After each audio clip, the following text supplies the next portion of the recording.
It's 5, and we're live. Oh, is this thing on? I don't care. I want him to hear. This is the Pregame Show, your early morning shot of sports on 95.7 The Game. It's bothering me.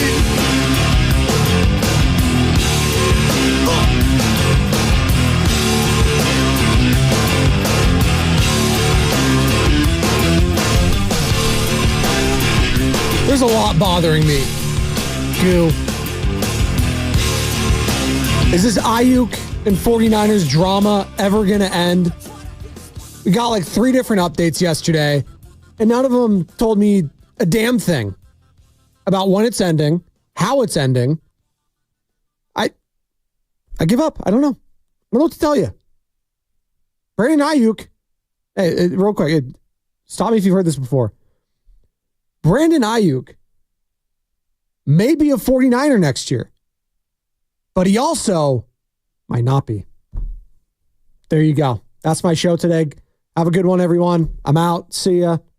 Sam Lubin next. Garlic fries and baseball, guys. It's just, and we'll get to the Giants in a second because they took their 3rd L in a row yesterday. Another one in extras. Just can't buy a hit with runners in scoring position. 0 for 10 yesterday. Tough. Fitzgerald gets a nice home run, but you get the batter interference call. It was just a mess. And for a team that climbed all the way out of the cellar to go 3 games over just to find themselves back at 500 in a crucial 4-game series against a team you're trying to track down in that 3rd wildcard spot, it was incredibly demoralizing. Incredibly. Fitzgerald, 0 for 2. Encarnacion, 0 for 1. Wade Jr., 0 for 1. Conforto, 0 for 2. Ramos, 0 for 2. Wisely, 0 for 2. 0 for 1, I should say. Bailey, 0 for 1. 0 for 10. Runners in scoring position. It's not going to cut it. And this is the team you need to beat if you're the Giants. The Braves are not a good team. I highlighted that ad nauseum heading into this series. The Braves are not a good team. But when they're playing the Giants, they are. And what does that tell you about the Giants? Maybe they're not as good as we thought. Or maybe, just maybe, they're an average team, and average is just good enough to keep you around when you have a 3rd wildcard spot. So disappointing loss yesterday. Kyle Harrison does throw a quality start by definition. 6 innings pitched. You got 3 earned, check that, 5 innings pitched. Charlie Morton finished 6 innings. Old man Charlie Morton. 2,000 Ks, by the way, for Charlie Morton. Guy's been around a minute. I was looking at his Wikipedia page, as one does. What, 08? He made his debut. He's had a very good career. 2 World Series champions. He's got multi-time All-Star. Very underrated career, Charlie Morton. But Harrison goes 5. 6 hits, 3 earned runs, 6 Ks. The long ball. That's just the name of the game for him right now. His fastball's not fooling anyone. Darno, Lorian, it's not going to fool those guys.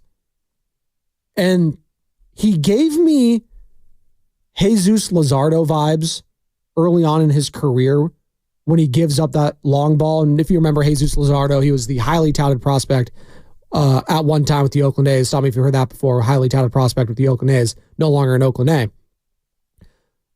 But Harrison never had the velocity of a Luzardo. Luzardo always touched high 90s, mid-90s. He had just straight gas. But what Harrison has is probably a little more movement on his fastball, which separates the two guys a little bit. But Luzardo just could not keep the ball in the yard. And I see a very similar thing with Kyle Harrison. I've seen it since he's been in the bigs. He just has a problem with the long ball. And that's tough. But again, I'm not looking at yesterday and saying he was the reason they lost. No. Can you get more than 3 runs? Like, I didn't come away from that game yesterday saying, oh man, Kyle Harrison has got a problem. No. I think he battled out there. He grinded. Has the season been what a lot of Giants fans hoped for Kyle Harrison? No. Has he been the guy that was promised prior to getting called up as the next savior of this pitching staff? No.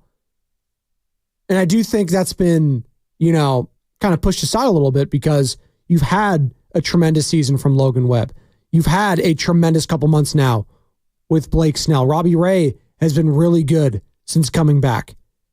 And Hayden Burnsong for a while, and then he's leaking oil now as of late. Got to go get that Dawn soap and clean that bird off.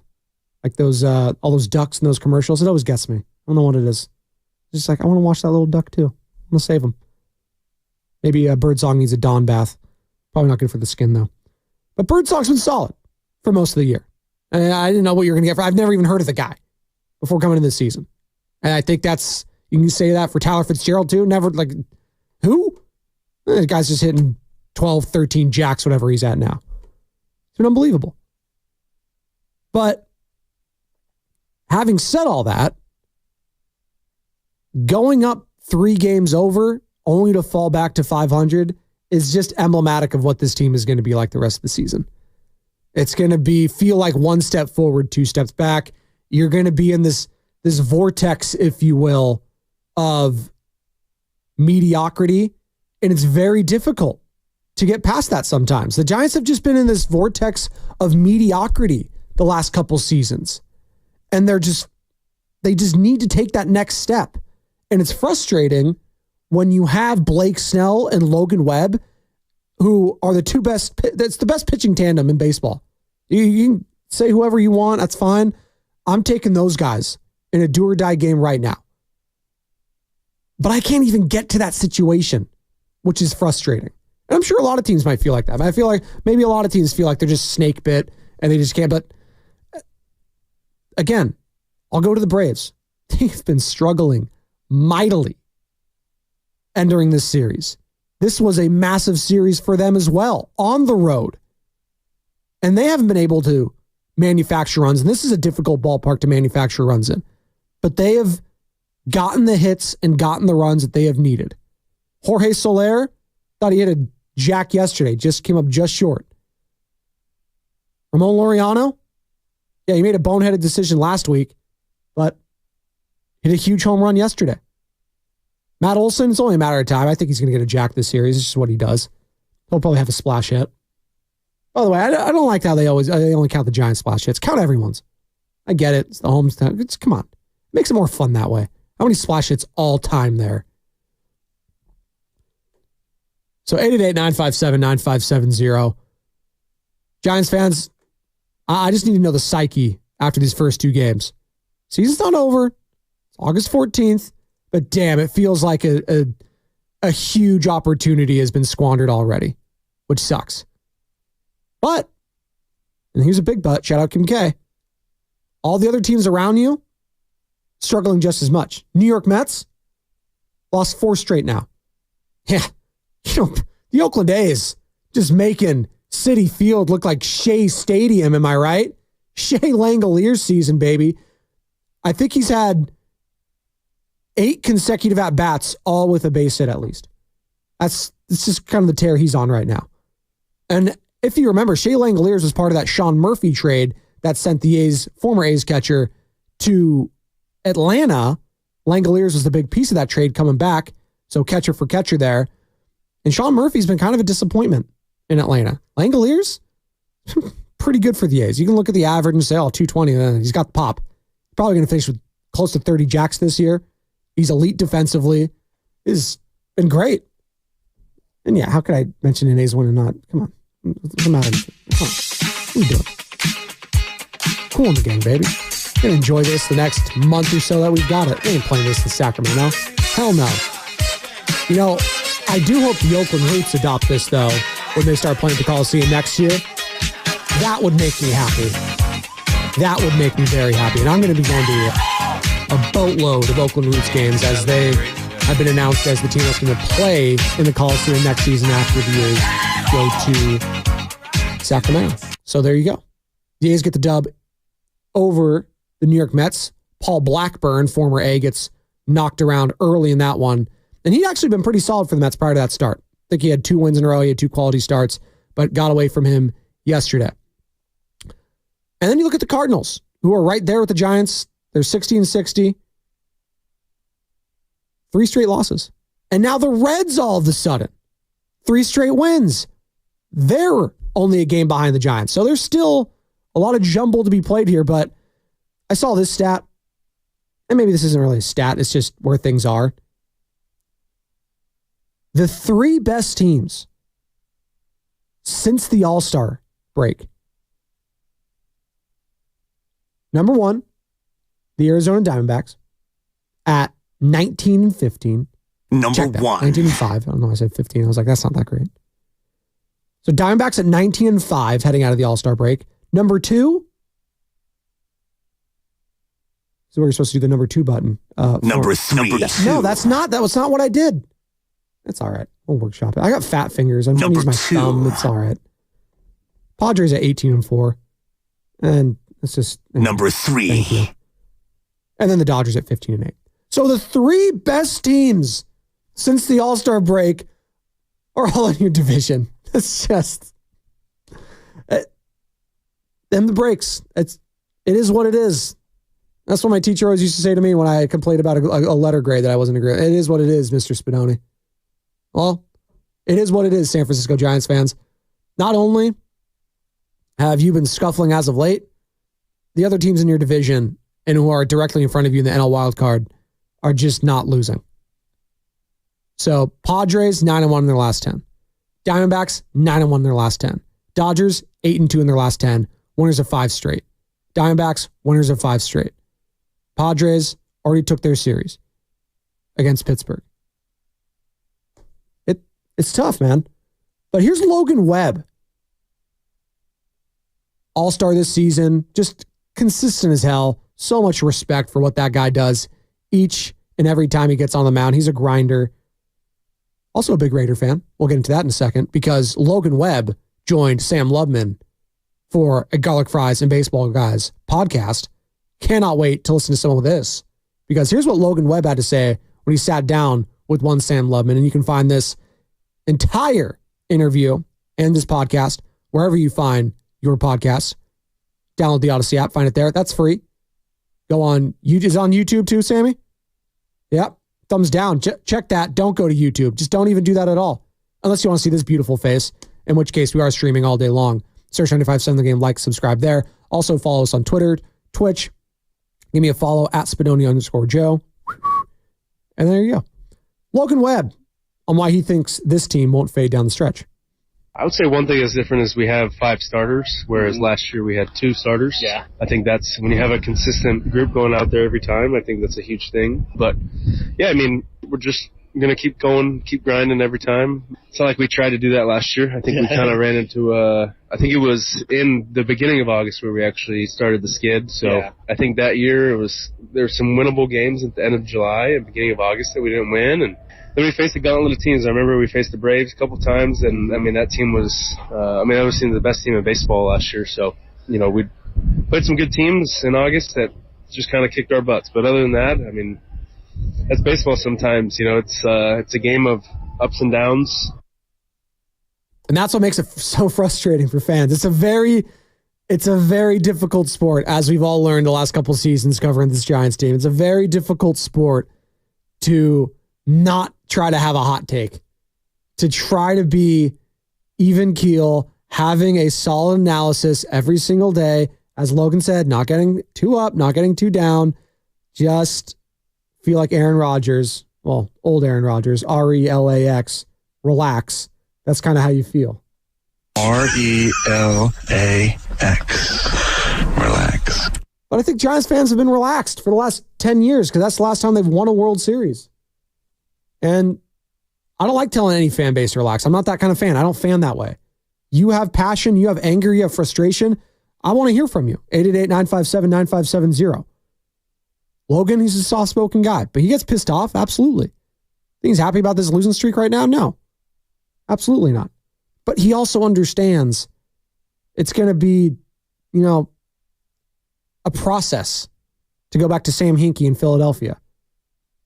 You would like to be 9-1 in your last 10 like the Diamondbacks and the Padres, but that's not the reality right now. And maybe, just maybe, you're not as good as those other teams. But this third wild card has created this illusion. It's like sand. And you're done. That's what the third wild card is for some of these teams. For the Mets, for the Giants, for the Cardinals, for the Reds. The Cubs are still 5 games out.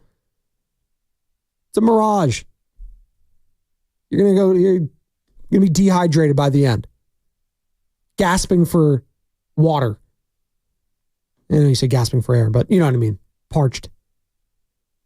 Atlanta Braves 63-56 right now, so they have that third wild card spot. And again, they're 3-7 in the last 10. They have not been good, but they are hanging on right now.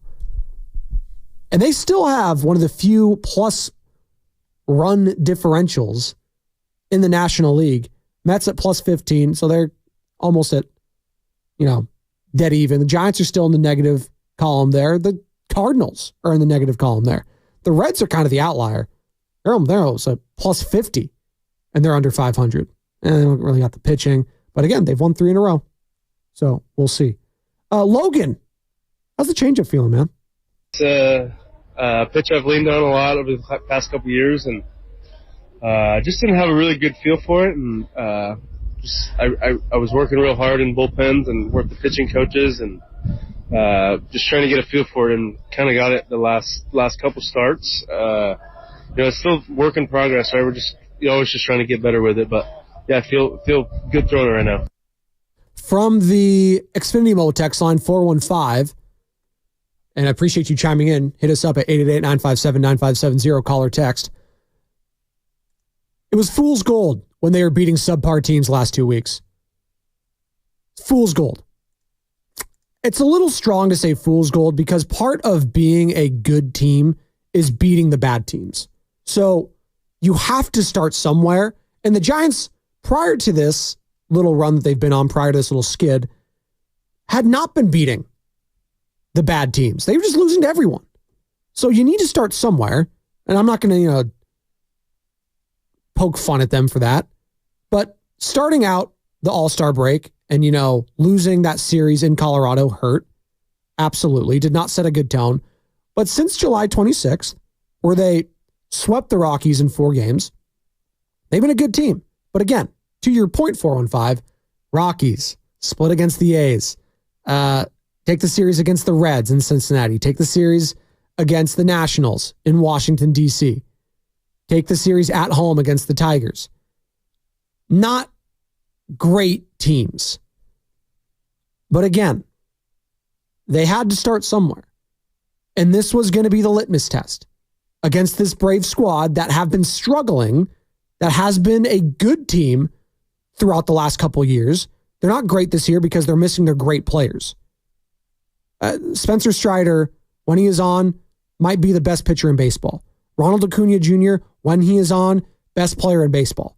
You can't replace those guys. We're talking about replacing Brandon Aiyuk. You're not replacing Acuna. You're not replacing Strider. That's just not happening. But they have been able to, steady the tides here in San Francisco Bay, and maybe they are going to start a run now, which is frustrating because it felt like you could have dealt a really big blow to them at a later round of this season, and instead you let them off the hook. And that's tough. That's very tough. From the 408, you are aware that the last 2 National League representatives in the World Series were the third wild card team, right? Philly in the 408. I am aware. That's more of an outlier. Are you banking on the Giants if they sneak in, going on a run? Hey, I love their chances in a series. I've already talked about that. The problem is, Philly from the 408, you got to get there. Right now, they're not there. You got the Mets still in front of you, by the way. So you're 3.5 back against the team that has that third wild card spot. They've already taken 2 against you, I should say. They take this series, and I got to look at the tiebreaker. I'm assuming they'd have the tiebreak over you. So that's another game you have to get over. If you want to bank on the Giants just getting that third wild card spot and then going on a miraculous run, that's fine. But I'm here to tell you that this team cannot get over 500 and stay there very long. And if you can't get over 500 and stay there, you're not going to the playoffs. The Braves are not going to finish the season at 500. The Padres are 15 games over. The Diamondbacks are 15 games over. The Mets, hell, they're 3 games over right now, and they've lost 4 straight. We'll see if they go back on a run. Again, it's fool's gold right now. And I'm not here to tell you that the Giants can't go on a run. It's just going to be, they got to show you something they haven't shown you in the last couple seasons. And that's why it feels like you're banging your head against the wall if you're a Giants fan, signing up for another year of Farhan Zaidi and everything. But I do think that's just where we're going to be headed. Even if the Giants miss the playoffs and they're right there on the doorstep, I think Farhan's back, whether you like it or not. All right, let's pivot. Let's go to a story that's just never going to die. Speaking of the Giants and their playoff chances never dying and then always being around, this Brandon Aiyuk 49er stuff. Okay. Let's start in order of reports yesterday of everything that's going on. Diana Rossini, The Athletic. Let's start with you. From what I was told, the player hasn't really been easy to work with in terms of what he wants, which I don't think is breaking news there, right? Because he seems to be a little bit all over the place. I want to be in San Francisco. I really want to play here, but no, I actually want to play for Mike Tomlin in Pittsburgh. Okay, Diana speaking for the 49ers there, being a Niners mouthpiece. Rappaport, NFL Network. Here's where it all stands, as things have gotten a little bit spicy. Sources say the Steelers and the 49ers have agreed to terms on a trade. They have agreed to compensation, and the Steelers are in a good place on Brandon Aiyuk's contract. That does not mean the trade is done. Does not mean the trade is done. It simply means if the 49ers say yes, then it is done. That part has not happened yet, but the deal is in place. Meanwhile, the 49ers have made an offer for Brandon Aiyuk to keep him there on a long-term extension. He has not accepted that yet. The fact that he has not accepted that yet means it is simply not enough, and the 49ers are not there yet. So there are now dual paths for the 49ers. There's the potential trade with the Steelers, then there's the potential contract extension with Brandon Aiyuk. Neither thing is done. That is why we are in absolute limbo for Brandon Aiyuk. And finally, Mike Garafolo, NFL Network. This situation has been uncomfortable. It's been contentious. It's still a little bit of both of those as we sit here right now, at least between Brandon Aiyuk and the 49ers. I'm going to try to inject a little bit of optimism here because you talked about that Instagram post the other night, Tom, where Aiyuk said that there are two options. Let's just pick one, right? I dug into that a little bit, and what I've been told is that Brandon Aiyuk would prefer to stay with the 49ers and has always preferred to stay with the 49ers, all things being equal. Now, they haven't been equal, but they did make that offer. In fact, both sides sent proposals within the last, couple days, week or so. And the 49ers number has gotten better than what it was previously. And they have, from my understanding, they have agreed on a lot of the main points of the deal. Their offers are in line, but it sounds like there's just one more thing that needs to be ironed out. And if that thing gets ironed out, Brandon Aiyuk signs the deal. He stays with the 49ers. He drops the trade request. And finally, we can put this situation behind him, and the Niners can put it behind him. Look, they did the fourth quarter comeback with Deebo Samuel before when he had the trade request. This would be like Montana to John Taylor, that kind of last-second type comeback. But it can happen. It has happened before. Thank you. Trying to keep the theme going. Look, as we've talked about leverage. The ball's in whose court. As far as Aiyuk is concerned, it sounds like the ball's in the 49ers court, and he's hoping that they can just make the final adjustment and get this thing done and stay with the Niners. We'll see. All right, so some optimism from Garafolo there, but I heard the word optimism on Friday. Did we not? I thought this would happen 5 days ago. Oh, there's renewed optimism. They're going to get this deal done. Yay! I was talking to you guys yesterday. It's just, what optimism? Out the window. So I'm not believing jack, you know what, until I see the Schefter report, the Pelissero report, the Rappaport report. And this posturing and what people are getting fed, like the Rossini one, I'm going to play this again. This one actually kind of bothered me. From what I was told, the player hasn't really been easy to work with in terms of what he wants, which I don't think is breaking news there, right? Because he seems to be a little bit all over the place. I want to be in San Francisco. I really want to play here, but no, I actually want to play for Mike Tomlin in Pittsburgh. No, he wants to get paid. He has been consistent with that throughout this entire thing. Brandon Aiyuk wants his money. The 49ers did not want to go and give him that money. The Steelers are willing to give him that money. Brandon Aiyuk would like to stay in San Francisco. You heard that from Rappaport. You heard that from Garofolo. They have been consistent. All things being equal, Aiyuk would like to stay here. TJ Houshmandzadeh is very close to him. Coaches him. He said that. He wants to stay in San Francisco. The whole thing with the Steelers is, hey, they're willing to pay. I will go there because that's a destination I would like to go to at least. I'm not going to New England. They'll give me more money. I don't want to go there and play the Drake May and Jacoby Brissett. Hell no. I don't want to go to Cleveland. No, thank you. Play for Massage Watson? No chance. So this whole thing now, we're saying, oh, he doesn't know what he wants. No, he does know what he wants. He wants to get paid. He wants to stay in San Francisco, and it's up to the Niners to make that happen. Will they? We'll see. Hoping that report drops within the next day because I feel like I'm banging my head against the wall talking about it. But we have to because this is the biggest story right now. The biggest final, piece of the puzzle before the new season starts. So 888-957-9570. Oh, sorry. The biggest final puzzle until that gets dealt with. And then you got Trent Williams and then you're dealing with him. So there's 2 pieces still to go. There's multiple pieces throughout the NFL, but we'll stick with the Niners because Hassan Reddick, CeeDee Lamb, all that sort of stuff is just too much. Jamar Chase now tosses his name into the ring. It's just, it's exhausting. But we love it because it's football and it's crack for us. And speaking of crack, that's what Brian Baldinger is to a lot of sports fans. And he joined the morning roast yesterday. Crack, crack, crack. Thank you. And wait till you hear what he had to say about this whole drama going on in Santa Clara. Might surprise you. 95.7 The Game. Hi, I'm Rachel, and I have a serious heart condition called hypertrophic cardiomyopathy, or HCM. Some symptoms include being short of breath, feeling tired, or having dizziness or chest pain. I still had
on, Joe. I'm trying my best, Priest, to move on from this story. I think a lot of Niner fans are. I think we all want to move on from it. When's it going to get announced? When's the deal going to happen? Is trade going to happen? Brandon Aiyuk, what's going on? We're monitoring it here. 95.7 The Game all day long. You don't want to go anywhere else. That's just what I want to tell you too. When this news breaks, we will be all over it. Whether it's me, whether it's Bonte and Shasky, whether it's Steiny and Guru, whether it's Willard and Dibbs, whether it's Mark Grandy, we'll be all over. Whether it's Devone and Giddings, Sam, we'll be all over it as a station when the news gets announced. Don't you worry. You got to be tapped in though. And you got to have that Odyssey app downloaded on your phone so you can tap it and listen live. And you got a rewind feature too. It's like, oh, I missed when the breaking news happened. Well, just drag that thing back. It's like, oh, there it is. Now I get to relive all of it. It's perfect if you have major FOMO and you have fear of missing out. It's like, oh man, I missed all this. Well, just download it. You're good. Or go on YouTube where we're streaming all day long. Or Twitter where we're streaming on there as well. All right. We've been talking Brandon Aiyuk, the saga. There's renewed optimism per a Mike Garafolo report yesterday. We'll see. It's between the Steelers and the Niners at this point. I think that's just where we are at. It's the Steelers or it's the Niners. No Cleveland, no New England, no third team or anything like that. 3-team trades rarely happen anyways. This isn't like the NBA. The NFL, they just don't do that. I think the last one that happened, I want to say it was like a Howie Roseman trade from the Eagles, like not a decade ago, but like 5, 6, 7. Text line help me out. Maybe I could be mistaken. 888-957-9570.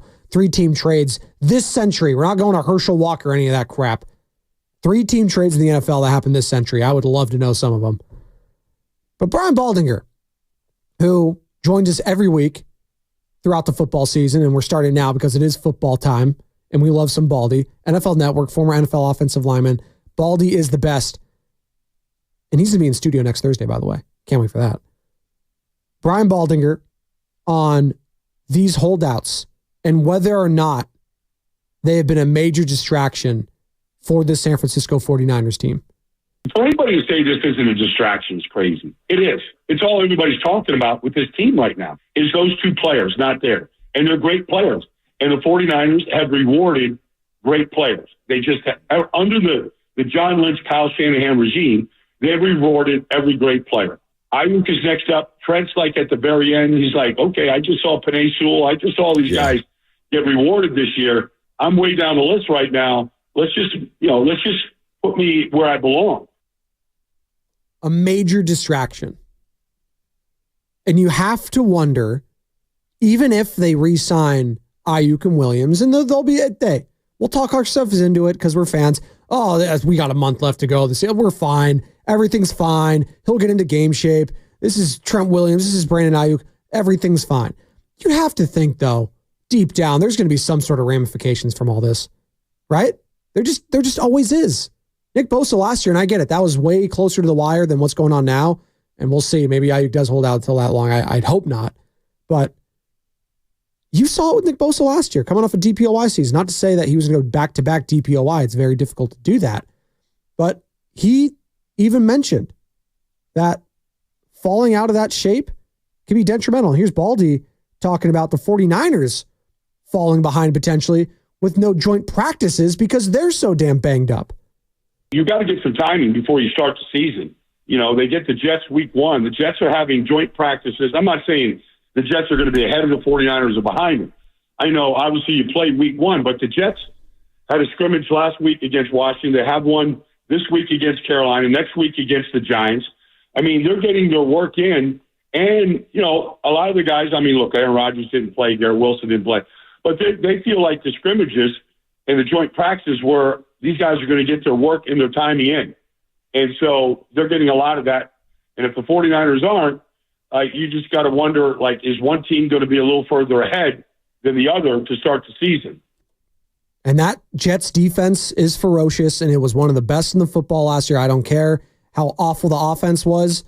That defense is for real. And Robert Saleh knows Kyle Shanahan's offense better than anyone. Former defensive coordinator for the San Francisco 49ers, obviously the head coach out in NYC. So no joint practices and potentially just all this training camp, missing that and just being in game shape, getting yourself ready for that. How important is that, Baldy? I do believe, honestly, Trent can fall out of bed, on that Sunday before their opener against the Jets and play well against Jermaine Johnson, against Will McDonald, the guys they got. I believe he can. But I also think, listen to Nick Bosa, this summer and talking to him about him missing all the camp. He said it really hurt him. It hurt him not being there in the offseason. It hurt him not, working with Javon Hargrave.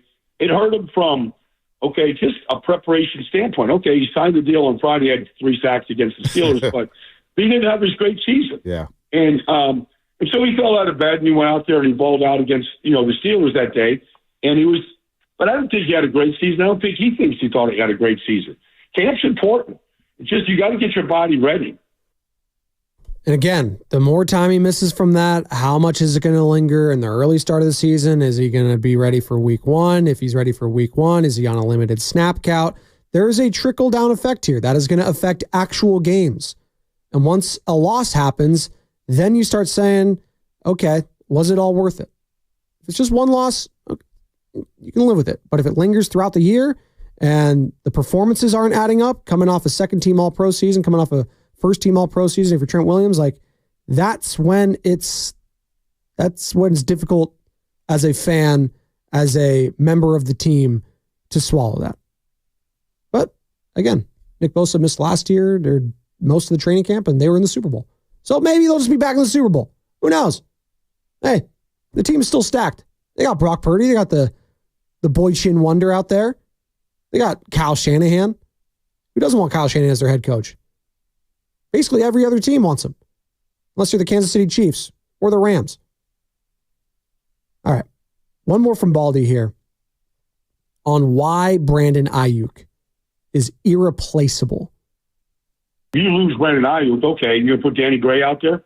What are you putting out? Juwan Jennings? What are you putting out there? Nobody.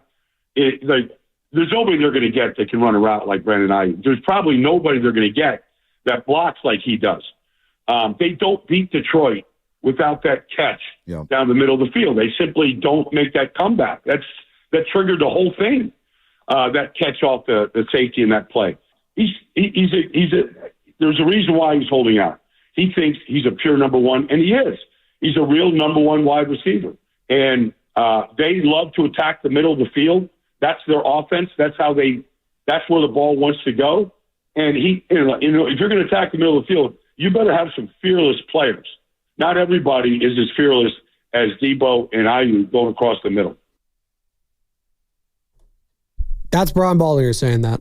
So for all the Niner fans that say, oh, just Brandon Aiyuk, we got Ricky Pearsall. We'll be fine without him. Fine? I don't know about that. Can you still win games without him? Sure. Are you a Super Bowl level team? Maybe. But I know Brock Purdy is only known having Brandon Aiyuk in his offense. All of a sudden, you take that away. I'm very interested to see his connection with Ricky Pearsall. Are we banking on a rookie connection for a guy and for a quarterback who's only had a year and a half under his belt? I think that's asking a lot. I think Brock Purdy's very good. I think he's a top 10 quarterback in the NFL. Do I think that I am already giving him Brady and Peyton Manning treatment when it comes to developing these guys? I'm not sure I'm there yet. And also, Pearsall just needs to be healthy. That's another part of all this in training camp, and just 49ers don't have any bodies right now. That's the shadow that's getting cast over here. We got the Aiyuk and Trent Williams hold us, but God, this team just can't be healthy right now.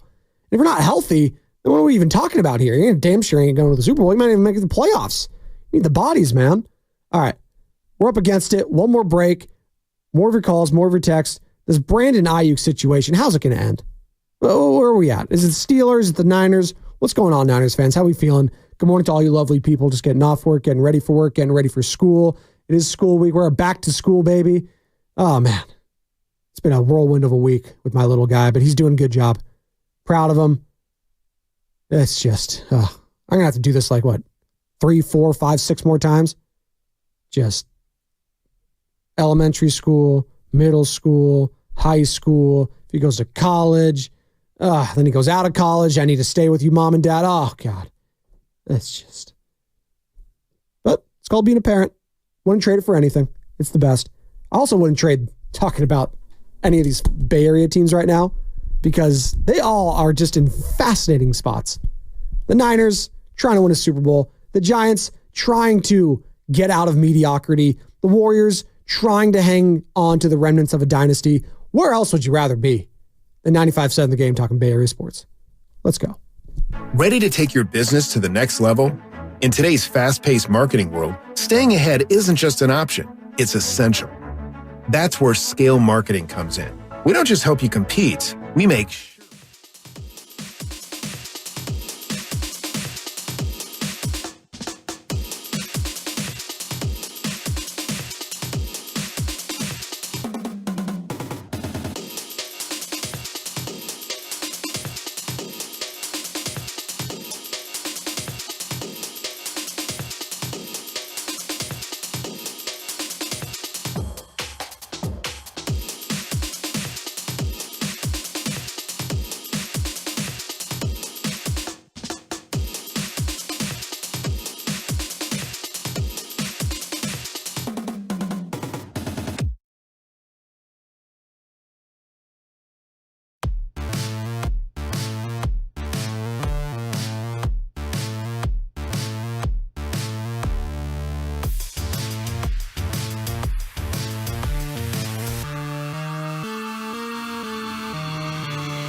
Pregame.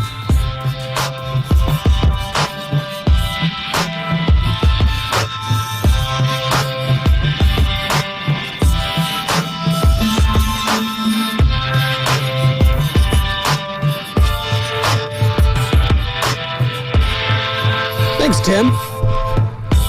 My friend Tim Roy on the rejoin.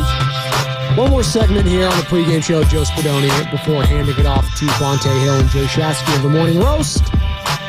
And they have some thoughts on Brandon Aiyuk, on the San Francisco Giants. What is going on in Santa Clara? We've been asking ourselves that for this entire summer, it feels like, with this whole Brandon Aiyuk saga. And now we got the Trent Williams stuff on top of that. It's just a lot. But we do know one thing. Through all this, it does feel like we are finally getting close to a resolution. It's down to two teams, basically. It's the Niners and staying there, or it's going to Pittsburgh. Ian Rappaport with the latest. Here's where it all stands, as things have gotten a little bit spicy. Sources say the Steelers and the 49ers have agreed to terms on a trade. They have agreed to compensation, and the Steelers are in a good place on Brandon Aiyuk's contract. That does not mean the trade is done. It does not mean the trade is done. It simply means if the 49ers say yes, then it is done.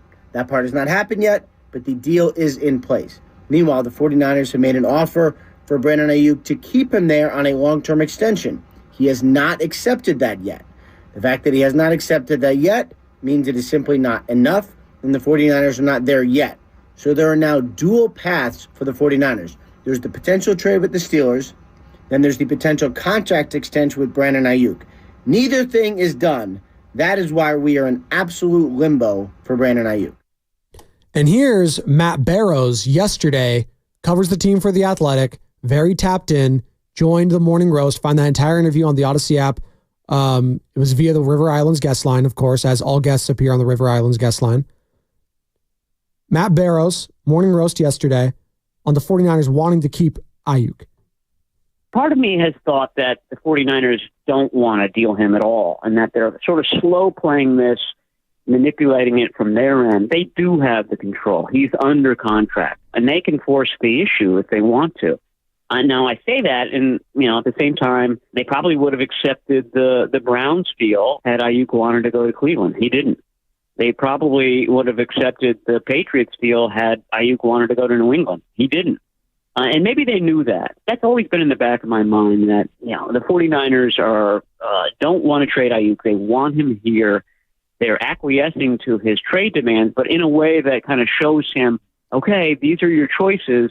If you don't like them, you can always come back here. We had a really good season last year. We've got a good young quarterback that we want you to basically grow old with over the next decade. So maybe you should kind of rethink where you want to be. So that was Matt Barrows yesterday, covers the team for The Athletic. And then we get this last night, before we're all hitting our pillows and going night-night. God, I've been going to sleep way too late lately, too. I've been running like 4 or 5 hours sleep. I usually run on 6. I don't ever get my 8 hours. It's just impossible. But Jerry Rice, yeah, you've heard of that. Name rings a bell, right? Just the greatest player in the history of the sport. Jerry Rice, yesterday on Instagram. I guess we will all find out tomorrow, Goats. Will he stay or leave at Brandon Aiyuk? Is today the day? Finally? Is Jerry Rice going to be the guy to bring him in? Is he going to get this deal done? That is not the worst idea. Hey, just have the greatest player in the history of the sport being a part of your organization and just being like, hey, Jerry, talk some sense to this kid. You guys play the position. Come on. But Jerry could also be like, you know what? Go get your money, man.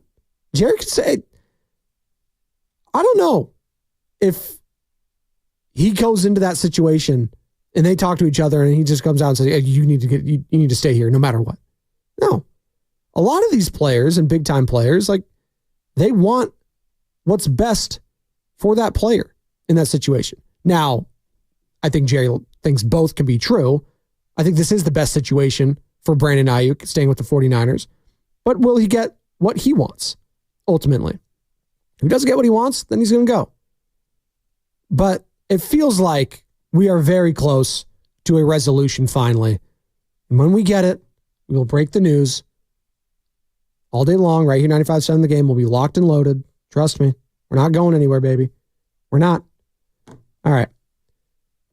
I did want to get into this real quick. As we're talking about the 49ers, as we're talking about, the likelihood of Trent Williams coming back or Brandon Aiyuk coming back, we do have legit football to worry about too. And I'm looking at the rest of the NFC, and I am curious about what teams are going to take that next leap and what teams are going to take a step back. Because I'm just going by last year, and this is where the standings were in the NFC. As I go back, preseason 2024, what are we doing? No one cares about that. All right. So this is how things shook out last year in the conference. You had the Niners, you had the Cowboys, you had the Lions, you had the Bucks, Eagles, Rams, Packers. Now, I look at that list and I say, Cowboys primed to take a step back. As things are right now, no CeeDee Lamb potentially. Dak Prescott's contract, what's that? That has dumpster fire written all over it in Cowboy land. 49ers, they're a lock 10 win team. At the least, they are going to win 10 games. Should get you in the playoffs. Detroit Lions, could they have a slight step back? They were really good last year. Or do they take that next step even forward? They were on the doorstep of going to a freaking Super Bowl for Detroit. Are you kidding me? So now they have the weight of those expectations. Can they live up to them? That's a lot for Jared Goff, who just got paid too. I don't like Jared Goff. For that money, though, scares me a little bit. The Lions had to do that. Although I did like some Hendon Hooker. Did you guys see him preseason? Again, preseason. I know. I like what I saw from him. Coming off an ACL, too. Like, the mobility factor there. It was good. I liked what I saw. Tampa Bay Buccaneers. Now, Baldy was very bullish when he joined Bonte and Chasky yesterday about the Bucs, which kind of surprised me. He visited their training camp. He came away very impressed with that defense. Now, they lose their offensive coordinator, Dave Canales. He's now the head coach over with the Carolina Panthers. They still got Todd Bowles there. That defense is always going to be lit. And Baker, you know what? I was impressed with Baker last year. I thought the Raiders should have signed him over Jimmy Garoppolo. That was just without a doubt. I just always love Baker's swag. I always love him as a competitor. And I thought, even in that game against the Lions in the playoffs, he showed up. Mike Evans connection. Mike Evans gets re-signed there. He's staying there. Got Godwin still. So I'm not sure if I'm that bullish on them as a Brian Baldinger, but them winning the division, sure.